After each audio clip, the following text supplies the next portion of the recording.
ท่านผู้ชมได้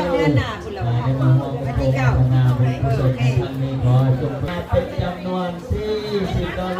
สาธุ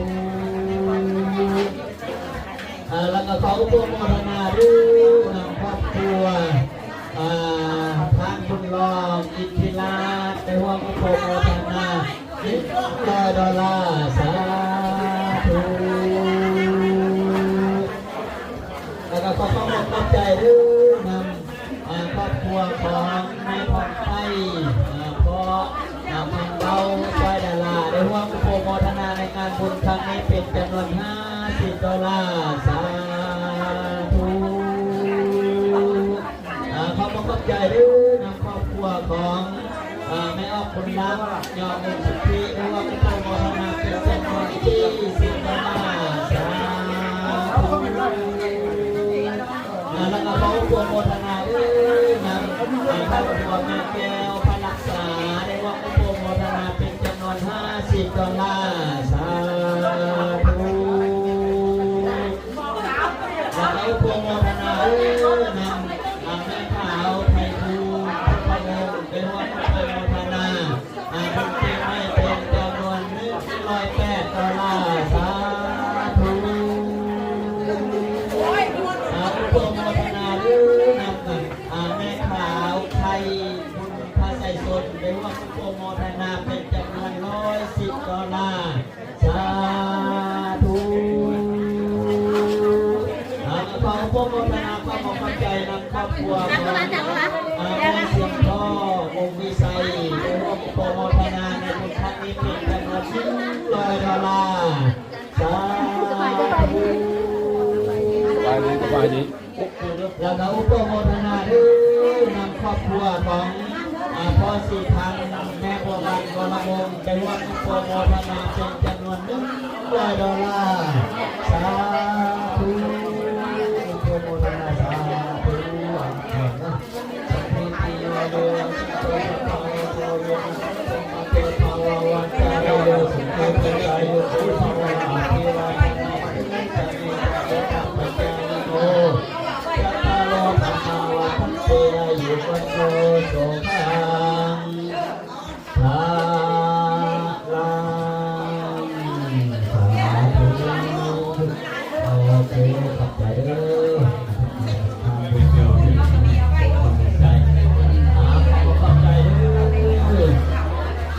โปรโมทนาอีกเจริญมาอีกแล้วเจ้าแก่ศรัทธาดีผู้ที่มีจิตใจใส่ศรัทธาจะได้มารับอุปโมทนาก็ขอเข้ามาปัจจัยอุปโมทนานำครอบครัว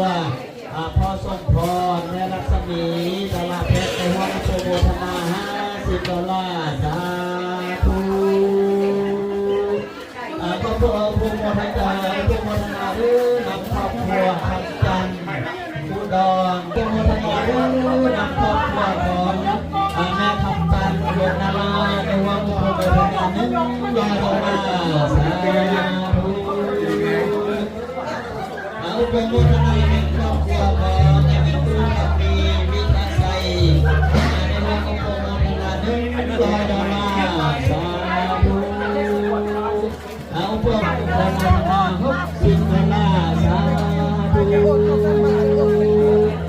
อุปโมทนาด้วยในครอบครัวของพ่อทองสุข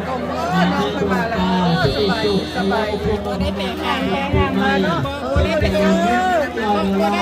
เสนาอากาศมันเป็นอย่างไรอะไรเทียกันอุปโมทนาด้วยในครอบครัวของพ่อขับภูสังเสริญอันเอาเป็นเพชรสังเสริญในวันโมทนา$50สาธุเจ้าพระขอบใจด้วยนำครอบครัวของแม่บุญสมประเสริฐในวันอุปโมทนา$100สาธุอุปโมทนานำครอบครัวของแม่ออกจุทิศสมประเสริฐเป็นโมทนา$100สาธุขอขอบใจด้วย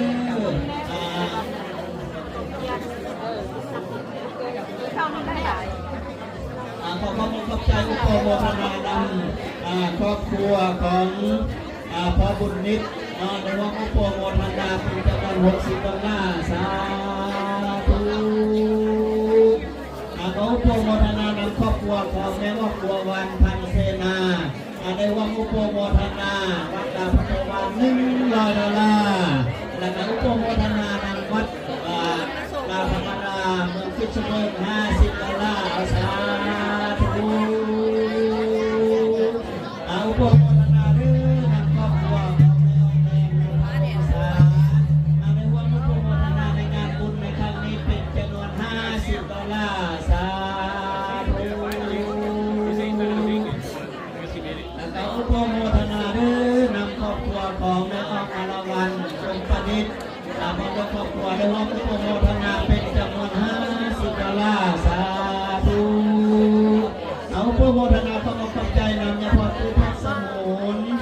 ในแม่คำแพงพัสวัสดิ์ได้ว่าอุปโมทนา$100สาธุขอขอบใจนำครอบครัวโอเล่พร้อมกับภรรยาได้ว่าอุปโมทนา$50สาธุขอขอบใจด้วยคุณครับมาสักการะเวลามาสักการะบูชาในวันสำคัญเนาะมีบนนั่งรถไฟรถการบุญสาธารณบูชาเป็นบุญสำคัญสำหรับทางพุทธศาสนาสำหรับทางศาสนาประการเวลาเที่ยวใหญ่สุภาพบุญเป็นบุญสาธารณบูชาเป็นบุญสาธารณบูชาในการถึงเดือน5ที่3 2026เราคงจะยังอาทิตย์วันนี้2อาทิตย์นี่แหละเนาะคือ2อาทิตย์นี่แหละจะได้มีบุญวิสาขบูชาเนาะก็มาเสริมจะได้พรมาว่าปฏิบัติงานการปฏิบัติทานในวันสำคัญเนาะวันวิสาขบูชาก็คือวันพระพุทธเจ้าประสูติประสงค์ปรินิพพานนะคือว่าเป็นการมาสักการะบูชาเป็นพุทธบูชาธรรมบูชาสังฆบูชาเนาะขอให้ทุกท่านทุกคนนำพาลูกนำพาหลานมาสักการะพระพุทธในวันสำคัญก็คือวันวิสาขบูชาเด้อรักษาวันเดือน5วันที่16 17เป็นบุญปีใหม่บุญประกวดวันสังขารปีใหม่ลาวที่เราพุทโธว่าเป็นบุญใหญ่เนาะคนประจำปีใหญ่สนับสนุนจะพาเขาก้าวมาว่าเพื่อเป็นงานบุญสำคัญมาพุทโธว่าในการประกวดวันสังขารถึงวันที่16 17เดือน5เนาะเดือน5วันที่16 17ขอเชิญนับแต่ว่าอย่าลืมเริ่มบุญวิสาขบูชาก้อนบุญปีใหม่นอกจากนั้นก็มีพ่อพันธิรกุลพ่อพันธิรกุลหรือว่าครอบครัวพัสวัตรเพื่อจะได้มาเฮ็ดบุญอุทิศบุญอุทิศมหา